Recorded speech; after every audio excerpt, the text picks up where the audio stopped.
Outside Newry Rugby Club, there is a calmness to this struggle, keep going. unlike the political environment of late.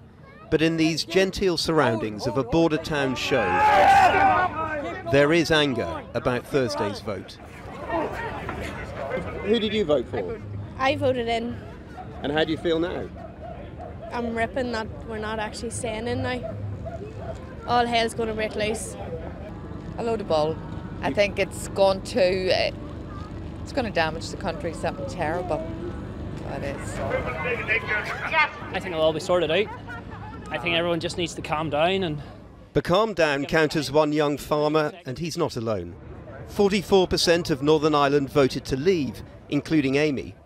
The way I looked at it was when they came in to the EU, they didn't know what they were going to get. And I don't see what the big fear is when you leave. Because there is bigger bodies that are, there's bodies the same, so there is that will take over. But what exactly will take over? A pressing question for many now here, who will find themselves no longer in the European Union, but just a few miles outside its new land border.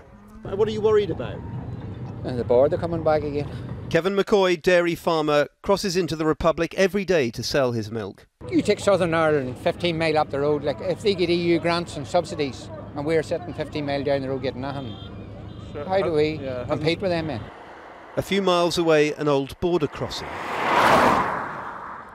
where white is Northern Ireland and yellow the Republic. Where miles become kilometres, and from one EU country to another, at least for now, trade flows freely.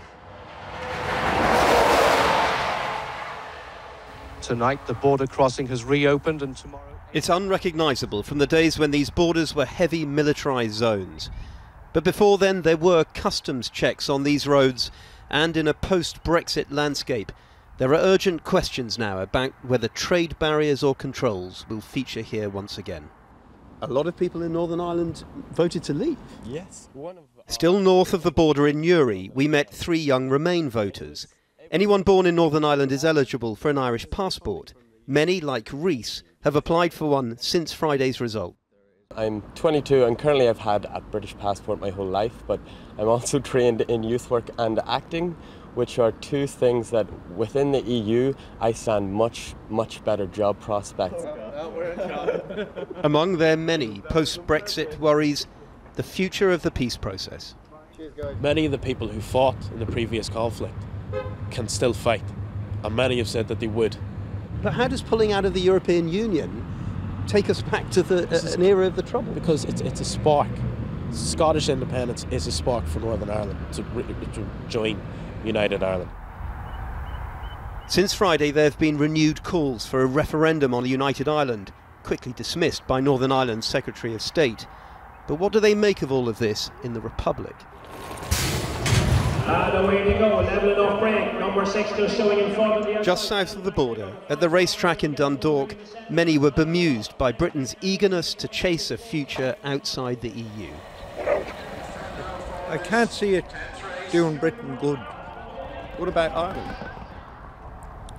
I don't think it'll do them much good either. How about you, sir? What do you think? It's the same. It'll all, one way or the other, is going to put us back a bit and put you back a bit, and it's going to take a while to get over it. It'll take a while and they'll pay for it.